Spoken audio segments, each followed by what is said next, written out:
All right, we are with the next episode of the eCom Growth Show. My name is Danan Coleman. With me, I've got Mauricio Villalobos of IDW Innovation Studio. And Mauricio, can you tell us who you are and what you do, and why is it so important to somebody that's in the ecom space?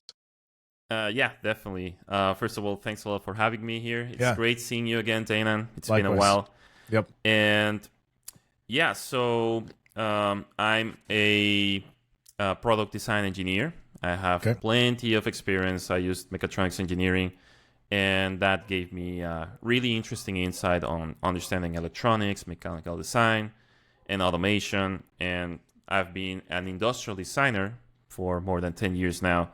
So it's actually given me a really interesting insight on how businesses that rely on innovation work. And I basically created IDW Innovation Studio with the intention of helping eComs that are in the consumer durable goods. So, before you go any further, let's define for the listeners, what does consumer durable goods mean? Okay, it basically means things that don't perish. So it's, for example, that doesn't include anything that's food or supplement or beauty products. It's more like hard plastic, hard metal stuff, or maybe fabrics as well. But things that usually don't perish.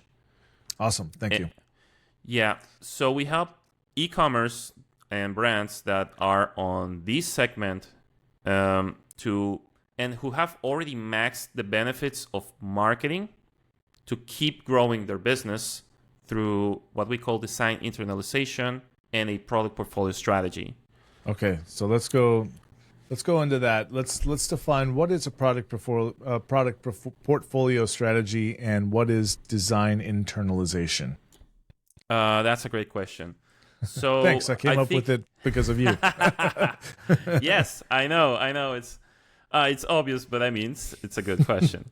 So I would prefer to start answering what design internalization is, because I think it's something that sometimes a little it gets bypassed by a lot of e-commerce and brands, because usually the talk, in the blog is around marketing and how to find new products and how to find new suppliers and basically how to sell them, and nobody's talking about how to actually design your own products.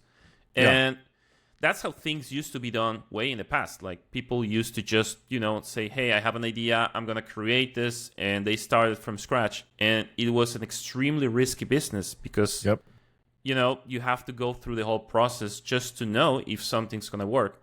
So the obvious thing it's now... It's still risky today, I think. Yeah, it is. It is extremely risky. And that's why, following the law of least effort, e-commerce, and they usually just look for products that are already manufactured, because that way they get rid of that whole part of the process and they just focus on the commercialization, right?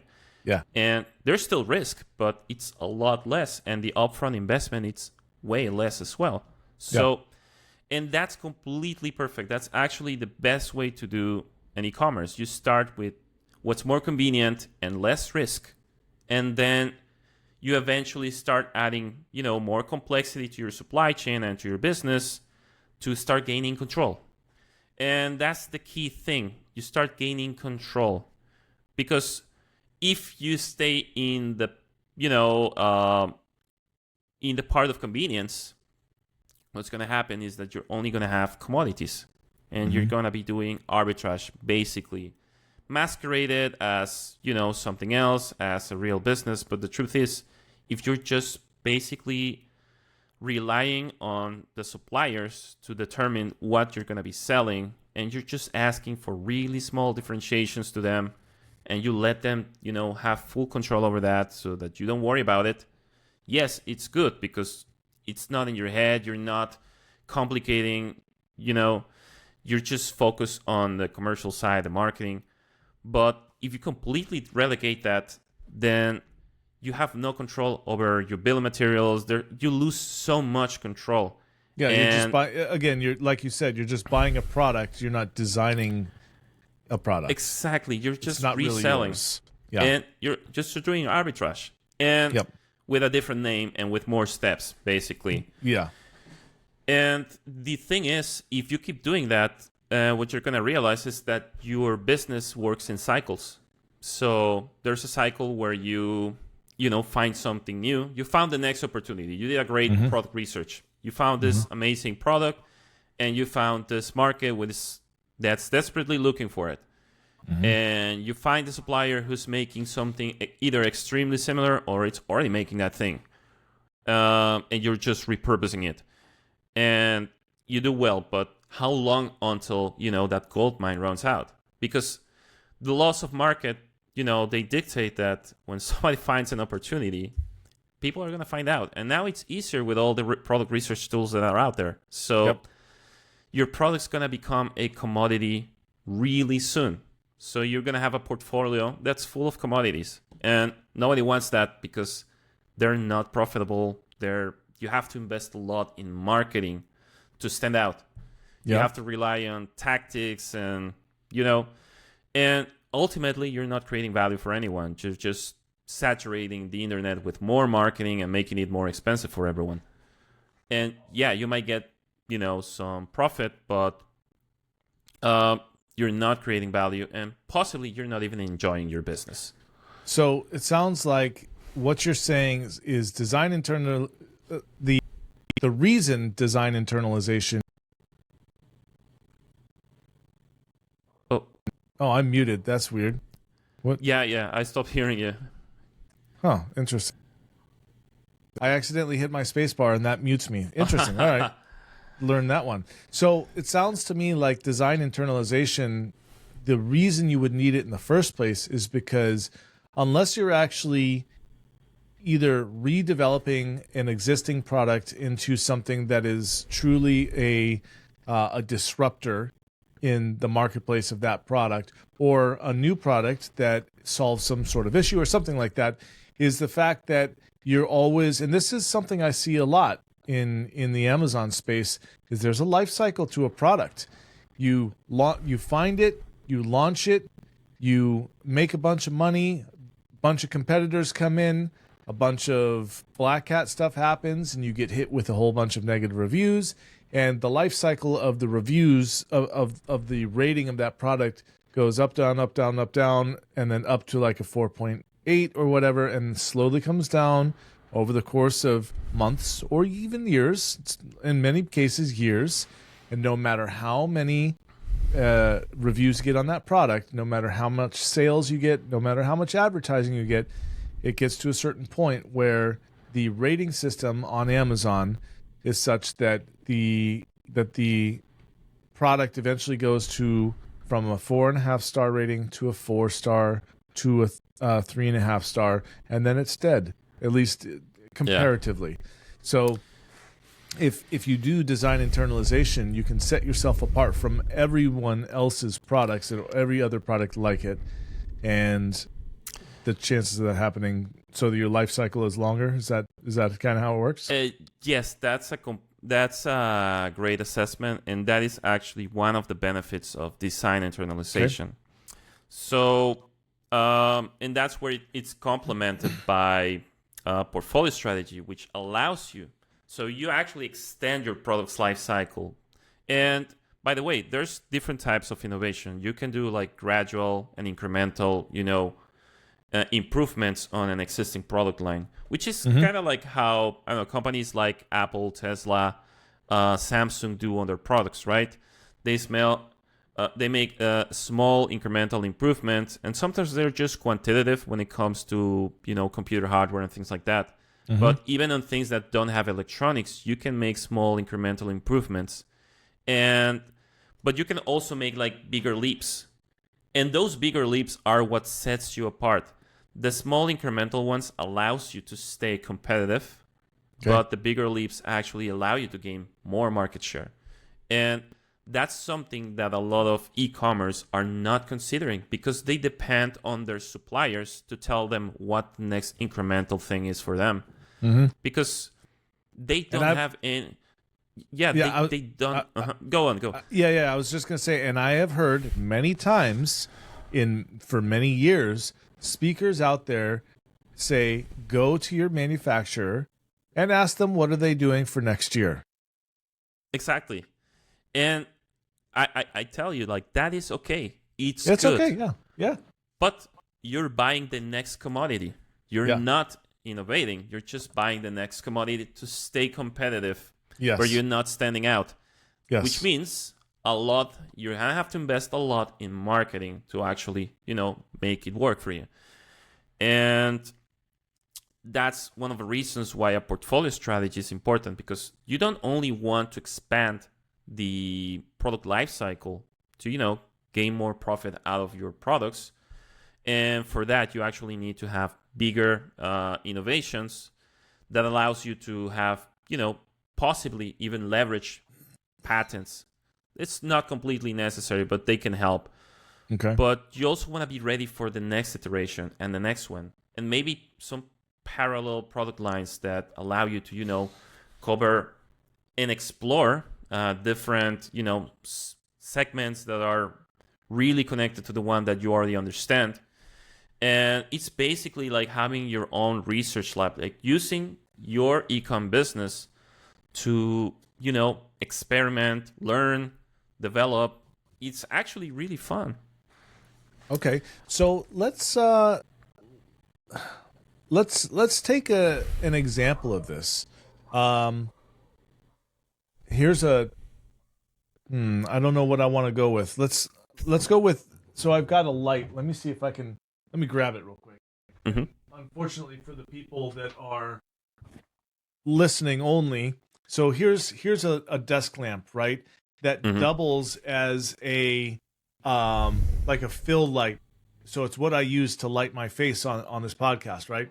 I've got this little piece of paper here to diffuse the light because there's no diffuser that comes with this. But this is the second generation of this lamp, right? At first, they only had one that you could clamp to a desk, and now they have a freestanding one. So I bought the freestanding one. It's got ports in the back, a USB-C and USB. The prior generation only had USB. It used to be 2 switches, one for color temperature and one for brightness. And or I shouldn't say switches, but a switch for on, and then you just anyhow, you get what I'm saying. And now it's all integrated into one touch sensitive thing at the base here, right? So this is version 2. They invented this light. This is from a company called, I think it's from LoomCube. And is it LoomCube? Yeah, it is. It's from LoomCube.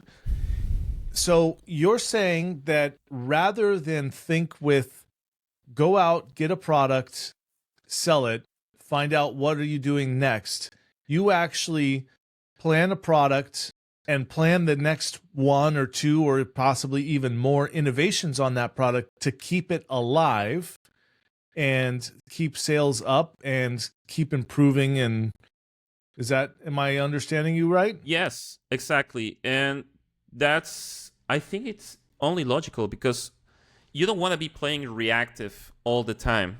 Because if you're playing reactive, your business is not going to be safe, because you're always expectant of what's going to happen next, right? Okay. It's kind of like how the world is right now. Is it going to be Trump or Kamala? We don't know. And everybody is going to react to whether or not that happens, because we depend on that outcome to determine what's going to happen with our businesses and everything. And the same thing is happening in a smaller scale with all these eComs that are depending on what's the next thing that's going to come from their competitors or their suppliers. And you actually have the capacity to be ahead, because e-commerce and brands, especially local brands, for example, if you're selling in the States and you're based in the States, you have a huge competitive advantage that you should be leveraging, which is you are in contact with your market. You know what they want, and you have this intuition, because I'm assuming you've been here quite some time. You've seen the trends. You've seen what works and doesn't work for you and your competition. Sure. And you're always doing, most likely, a lot of product research. So you can actually extrapolate that capacity to read the present and the past to start estimating what's going to work in the future. and use that to your advantage. You don't have to play reactive all the time. How stressful is that? And how much more exciting is to actually, have your ideas. And by the way, having a product portfolio strategy doesn't mean that you have to be working on all your ideas all the time. Most likely, you're going to be working on only one thing. At a time. Exactly. Only one thing at a time. Okay. And, if your company is doing so well, because innovation is expensive. I'm not saying... I was just going to ask. Like, there are people that where contacting a manufacturer and saying, hey, what are you doing next? Let me get in on that, where it makes sense, because the dollar and time involved in doing that is negligible as compared to trying to design and coming to an engineer like yourself to do full-blown schematics and stuff like that. So with that in mind, who is this for? Who wants to be doing this? Who is your I guess I would say who is your ideal customer, but more importantly, who should be considering this as a business model? Okay. I think that every ecom that's already, I would say, making possibly 6 figures plus. And okay, that's easy. Yes. And because sometimes innovation doesn't have to be expensive. We can talk about smaller changes, and the benefits of innovation doesn't necessarily have to be a better product. It can also actually mean cost reduction. So you increase your profit margins. So there's those two benefits that you can leverage just from innovation. Can you give me some examples of what that would be? Yeah, I'm going to give you a more detailed example after I just complete this part, which is... So the other thing that the companies that should leverage from this are companies that have already maxed on their marketing. I think marketing should come first. Like if you released a product and you're a brand that's already operational and somewhat successful, and you're still not at a point with your marketing where you're getting diminishing returns, maybe innovation is not the right decision now. Okay. I think innovation is something that you do once you can't grow further. And once you can't grow further, what happens is now your focus is, okay, what's going to come next? How can I keep growing? That's where the portfolio strategy comes into place. Like you don't innovate now if you don't have to, but you have the plan to innovate when the market looks like it justifies it. Is that right? Exactly. Because marketing is something that's easy to scale. So if you already have a marketing engine, and for you, like to get a better result in your business, you just have to put more money and dollars basically in your marketing engine, then do it. Like don't kick off a innovation engine inside your company yet. First, max out on the marketing, and when you start seeing diminishing returns, and now it's like you're basically running it in overdrive and you just can't do anymore, then okay, let's now sit down and think about how we can grow your business in a more impactful way. Okay. You've already, let's say, finished preschool, and now let's focus on elementary. All right, I like it. And so let's go over. Let's take an example product. You choose something that you've actually done. Let's take one of your actual products, without, of course, divulging anything that shouldn't be. But can you give me an idea? Let's say I'm selling this product. I come to you. What does this all look like for me? Yes, that's another great question.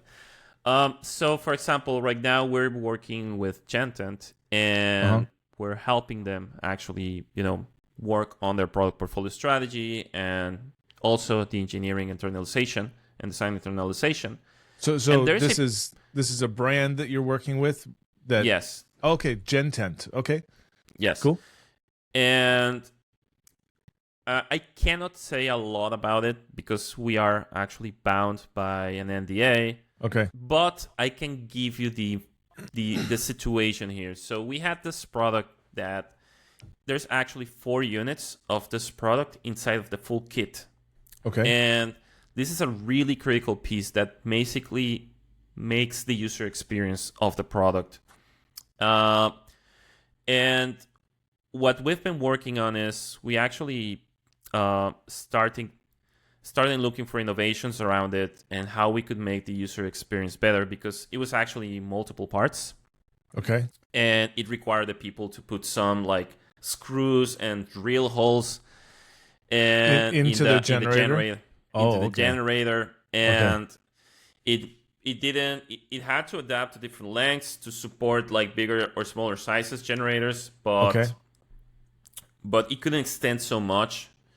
And what we did was we actually came up with an idea that made the user experience so much better.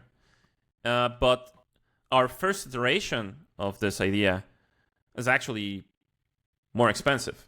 So let's say that we started at $6 per unit, and if we have 4 units of that per kit, and that's just the production cost, we're talking about, $24 just for that, right? Mm-hmm. And what came after that was we actually started looking at ways, okay, now let's use our engineering efforts to make this reach our goal. Can we make it even cheaper than the previous version that's not as functional? And let's say that the original version costed approximately $4. And we said, okay, can we get this one, which is better, to $3? And what we started doing was we actually started coming up with different versions of that product and started prototyping them. And when we found a really good idea... Wait, Mauricio, let me... So when you say prototyping, I think gobs and gobs of money being spent.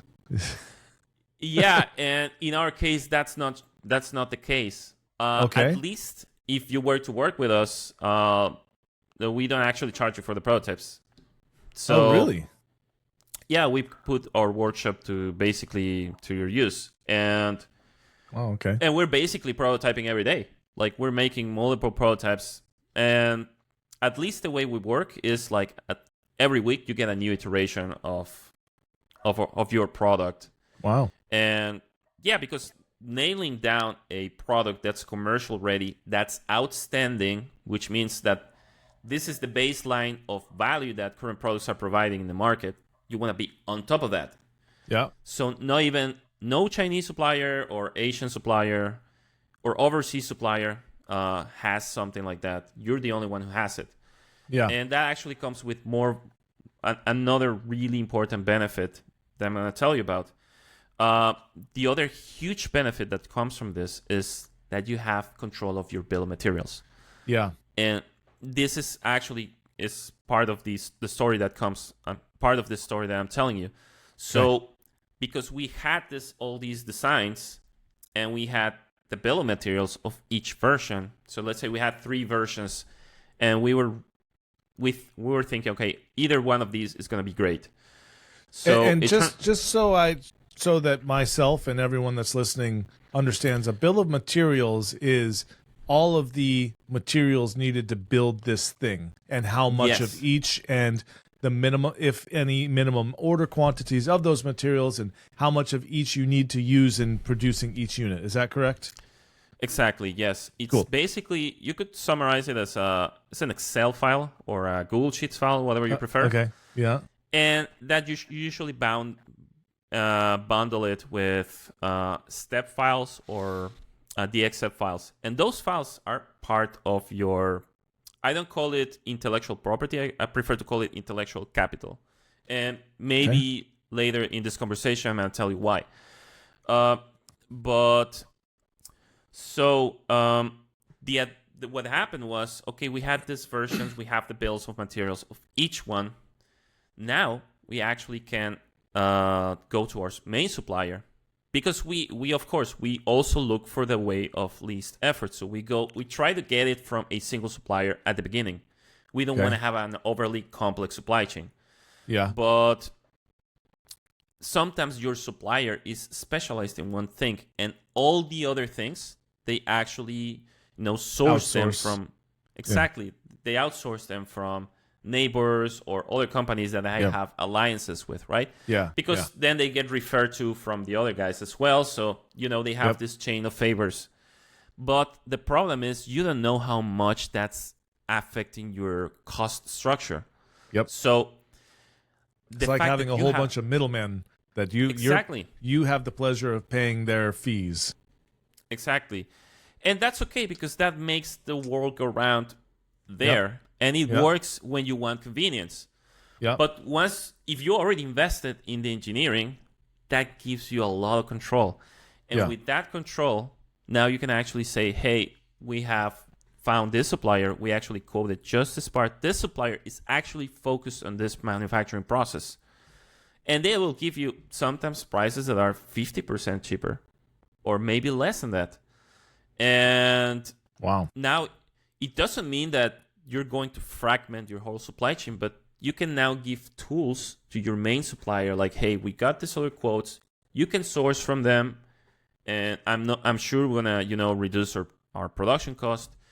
And sometimes they're like, oh, we didn't know we could use this material that they're suggesting here, blah, blah, blah. Let us make our adjustments. And now you're giving them the tools to negotiate with their middlemen, with their own suppliers.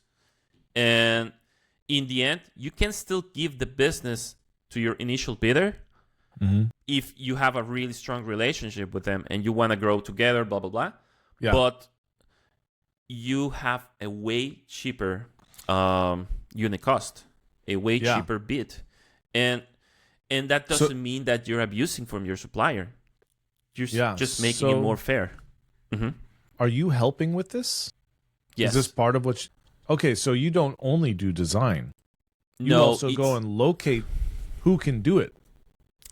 Yes, and sometimes, let's say our customers, they already have a supplier that they're comfortable with. Sure. And we can work with them.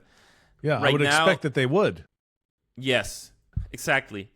Yeah. But the thing is now engineering nowadays, it's also a lot of communication with existing suppliers because we can come up with all these crazy ideas, but in the end, if they don't have the capacity to do it, or, okay, let's say that we validate functionality and we have we're really sure that this is going to be cheaper, but then we reach out to them and ask them, and for whatever reason, it's more expensive for them, then that makes the idea not economically viable. So you have to look for functional and also economical advantages and viability.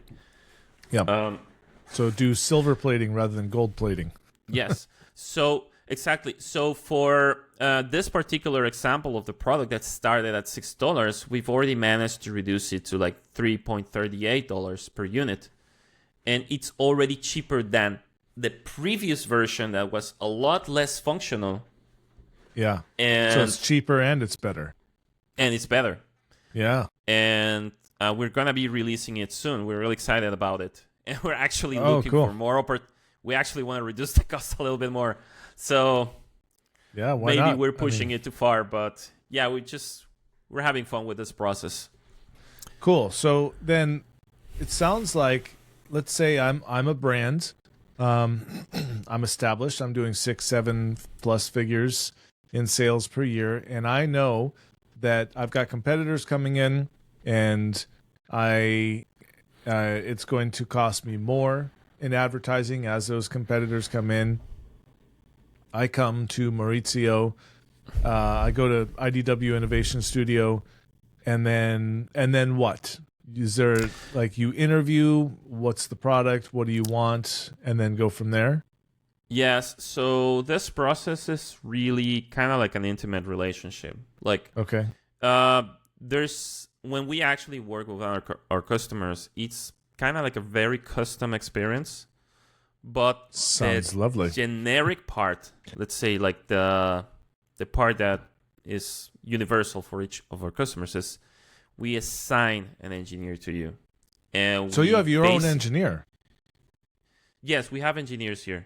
No, I'm saying so once I contact you guys, it's not like Amazon where it's like, hey, I need help, and person A responds and you go, okay, cool, here's what you asked for, and person B responds like, yeah, that's not what's needed, and you said, but this is exactly what was asked for, and person C responds like, oh, I don't even know what you're talking about. So you get a dedicated person that you work with on this project. You cool. get your engineer, and you also get all the expertise that, let's say, the upper team brings to the table, which is basically a lot of strategic consulting and direction and project management. Mm-hmm. So you're also assigned a project manager that's going to be in our conversations. We have weekly conversations with our customers or their team. Mm-hmm. So that, because innovation has to have direction. It needs a lot of direction and it needs a lot of context.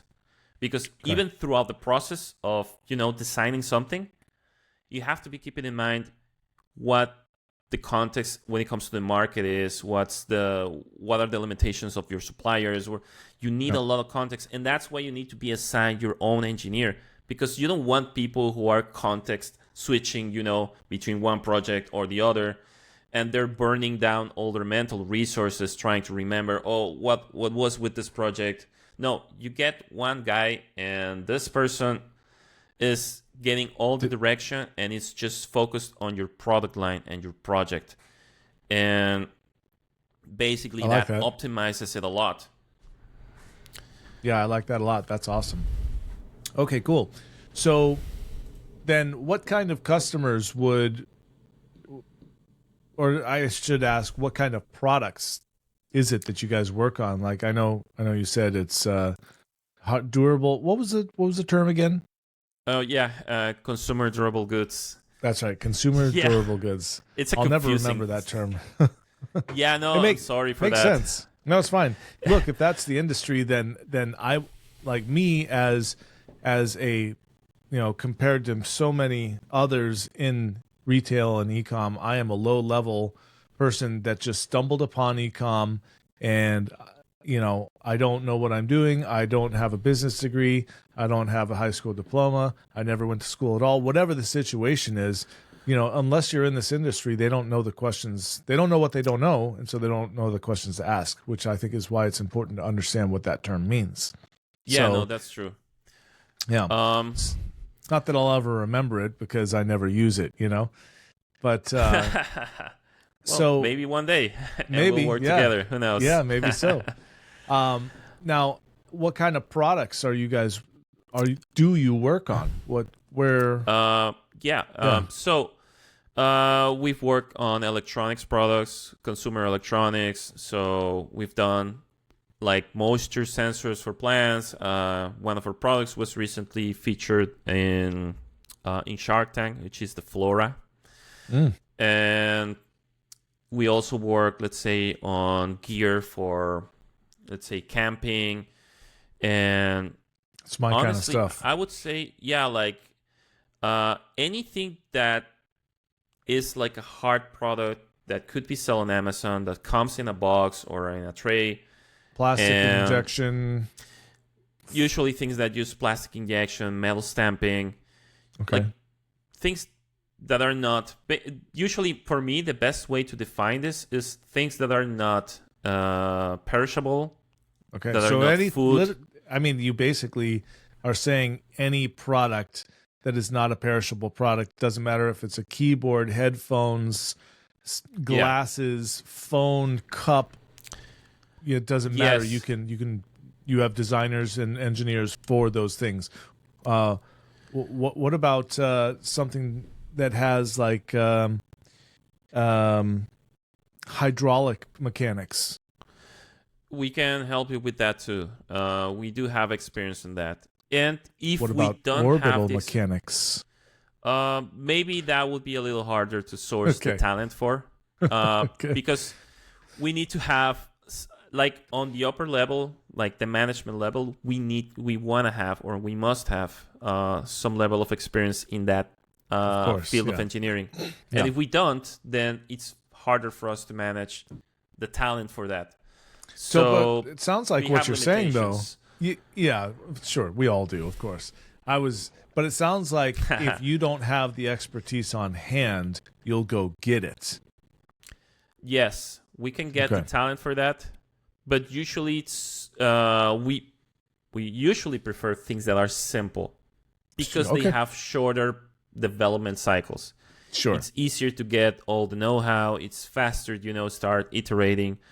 So even if your product is extremely complex, and we've worked with that, for example, right now we're working with Infantech, and they have this product that is a plush. Actually, there's one right there that has a camera and it has a monitor and it uses RF protocol to transmit. And it's meant to be used in the house, but also in the car. And it's basically a baby cam for the car. Yeah, but inside of a stuffy. Exactly, inside of a stuffy. But it has a lot of electronics components in it. So it has the screen, it's rechargeable batteries, so you have to comply with safety regulations and things like that. All that, we understand it.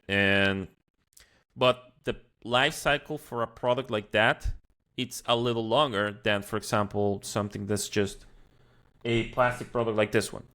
Yeah. Well, I mean, admittedly, you've got an always repopulating consumer base for that product. Yeah. Yeah. Okay. Yeah, good. So, what else would somebody like me need to know? Or actually, I should ask, what should I be looking for? What do I need to know that could help me, help you expand, do a better job, etc.? Any of that. Okay, so I think that any brand that's already, doing fairly well in their field and who are aware that they have a product life cycle that's eventually going to come to an end, they should at least have someone in their team that gets familiar with all the things, all the know-how of the manufacturer and the design. Because we are always talking about, economic capital, social capital. Those are really important, but nobody's talking about your intellectual capital. And that means all the know-how. Not necessarily the things that are patentable or you can register, like a patent or like a brand or something like that. Yeah. But all that, back-end stuff that you can actually start documenting. And I think that, for example, if you find a small change that you can make to whatever you have in your product line that can make it either cheaper to produce or a better product, you're already doing some altruistic work because you're making the world a better place just for that. By definition, you're reducing waste. Fair enough. Or you're improving the quality of life of people. So just think about the fact that what you're doing is a vehicle for making the world a better place and for, having an impact on the world, a positive impact. And Mauricio, I couldn't have thought of a better way to end this off, and by saying that going into product design, you're making the world a better place. Yes, and that's what I believe in, and I think that's also a good way to, a good note to end the conversation. Yeah, fair enough. I mean, it does make sense that if you're putting a lot more thought and effort into building something, and you can do a better job with better materials at a cheaper price that takes less waste, less fuels, less whatever, shipping because it's lighter, whatever it is. Yeah, then in this, part by part, you are making the world run more efficiently, and therefore it is better. Well, cool. With that in mind, Mauricio, how does somebody get a hold of you if they'd like to learn more about what you can possibly do for them? So I think the best way would be email. They can send an email to contact@idwmx.com. IDW, so idwmx.com. Yes, contact@idwmx.com. That's where we receive new customer queries. And yeah, we would actually have a discovery call like any other service business, and kick it off from there if there's a good fit. Cool. And for anyone that is watching this, I've just changed Maurizio's name to his email so that you can take a look at that, idwmx.com. Well, Yes. Mauricio, thank you so much for being on the show, and thank you for divulging some really interesting information on how how brands can set themselves apart, and not only for the present time, but for the future as well, and make the life cycle, that LTV of their product, a lot longer. All right. Well, that's it, everyone. And if you need to get a hold of Maurizio, contact at idwmx.com, and I will see you on the next episode.